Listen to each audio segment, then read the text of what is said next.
TV Diário do Sertão conversa aqui em João Pessoa com o bispo Francisco de Sales, que acabou inclusive de realizar uma missa de homenagem com relação a Nossa Senhora da Piedade, também com vários cajazeirenses participando.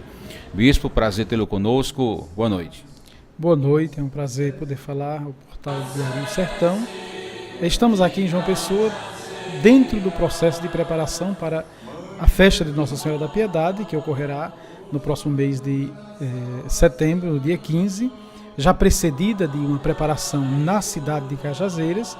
E aqui trouxemos a imagem peregrina de Nossa Senhora da Piedade com o intuito de reunir numa celebração os cajazeirenses, cajazeirados, mas também pessoas de várias paróquias de nossa diocese, avivando esse sentimento também de pertença à diocese, estreitando nossos laços e, sem dúvida, fazendo o convite para que os que aqui estão possam participar conosco da festa da padroeira. Recentemente, algumas nomeações foram promovidas, alguns padres tomaram posses em paróquias da diocese.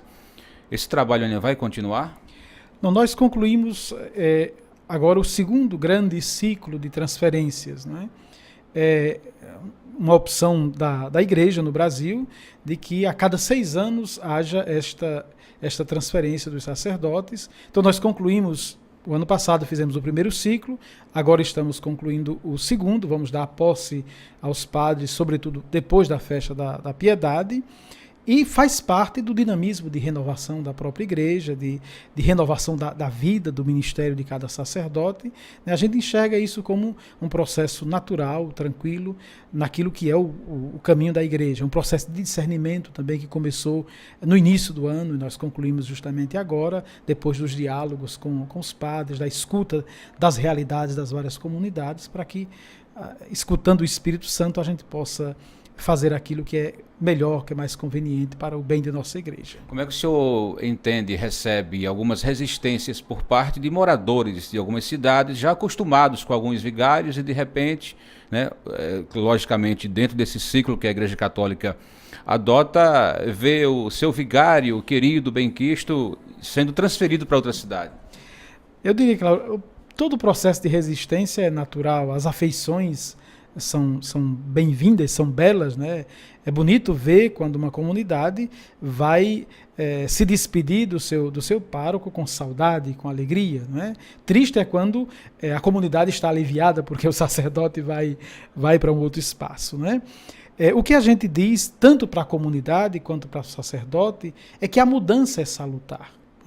É claro que a bondade do serviço que cada padre presta à comunidade também pode cair numa espécie de rotina, de marasmo, onde todo mundo se acostuma com a mesma coisa, e estímulos novos são necessários dentro do próprio dinamismo da igreja. A gente percebe, por exemplo, nas transferências que fizemos o ano passado, quanto alguns padres chegam depois para testemunhar a renovação pessoal no próprio compromisso eclesial que o estímulo da nova comunidade gerou na vida dele. Então eu diria que é sempre uma via de mão dupla, é uma troca de responsabilidades, tanto da comunidade quanto do pároco, e o que a gente percebe é o bem. Claro que há situações, pelas fragilidades das comunidades e também dos sacerdotes, que ultrapassam também os limites daquilo que naturalmente acontece, mas se tenta trabalhar também, estimular a comunidade, estimular o sacerdote, para que ele possa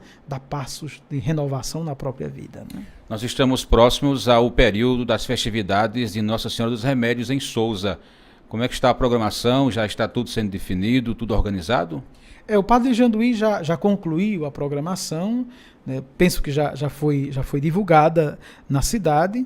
Nós estaremos lá no dia da festa, na conclusão, coroando a festa com a procissão, o grande dia de reunião também dos habitantes de Souza, daqueles que estão fora. A gente sabe que a Paróquia dos Remédios é a igreja mãe da cidade que congrega, podemos dizer, na unidade, os sentimentos de fé, de devoção do povo de Souza à Nossa Senhora.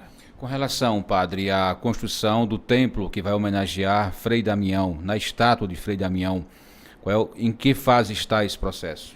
Nós pedimos a um arquiteto que nos ajudasse, né, juntamente com uma equipe que na diocese cuida da dimensão do patrimônio litúrgico e do serviço pastoral, né, do serviço de auxílio àqueles que estão construindo, que estão organizando as suas paróquias, e o projeto está em fase de acabamento. Nós iremos apresentá-lo ao clero diocesano, em primeiro lugar, e depois iremos lançar esse projeto na cidade de Sousa, né? O padre Rossivan já providenciou uma conta lá na paróquia, que será divulgada depois para os colaboradores. Muita gente chega com alguma contribuição, a gente pede que aguarde o momento oportuno. Haverá uma conta para que sejam depositados os recursos para a construção do santuário.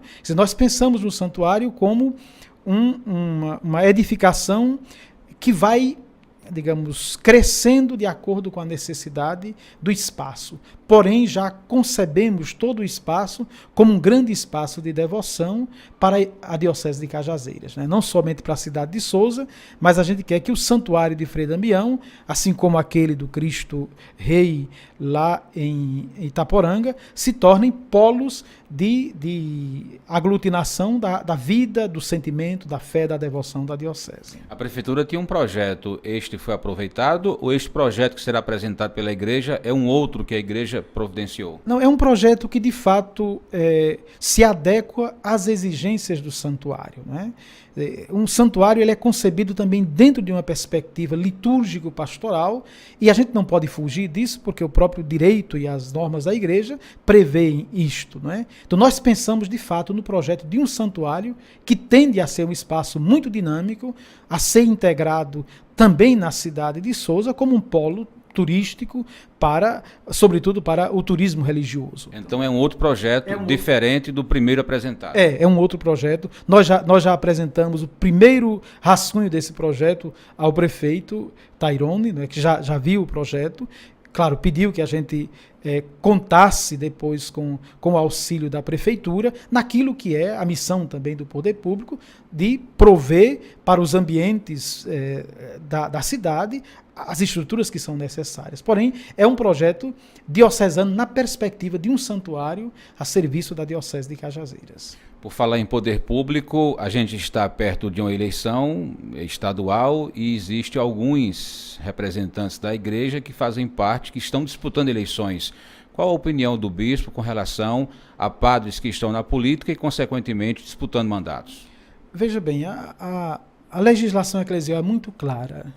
Padre foi feito para ser padre, né? A dimensão política na Igreja, ela é uma dimensão própria do laicato católico. É tanto que nós tivemos reunidos todos os bispos do Nordeste do Brasil na última semana em Fortaleza, lançamos um documento e há um parágrafo deste documento que trata justamente desta responsabilidade da presença da Igreja na sociedade, na qual nós estimulamos os cristãos leigos e leigas a se engajarem naquilo que é próprio da vida do cristão leigo e leiga. Um padre que se forma, ele forma-se para ser padre, não é?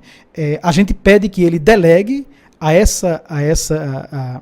ao laicato essa dimensão política, porque certamente estes podem contribuir muito mais efetivamente, e a gente sabe, no momento que um padre se candidata numa comunidade, ele divide a comunidade. A sua missão, a missão da Igreja, o olhar político da Igreja, é aquele olhar que olha para a política como, o Papa Paulo VI dizia, a expressão mais sublime da caridade da Igreja nos seus leigos que atuam na sociedade. Então é esse olhar que a gente busca manifestar quando trata-se da política, né? Mais uma vez eu repito, o padre, quando se ordena, se prepara, a gente supõe que a sua vocação seja para ser sacerdote. A política a gente deixa para cristãos corajosos, leigos, engajados na vida da sociedade.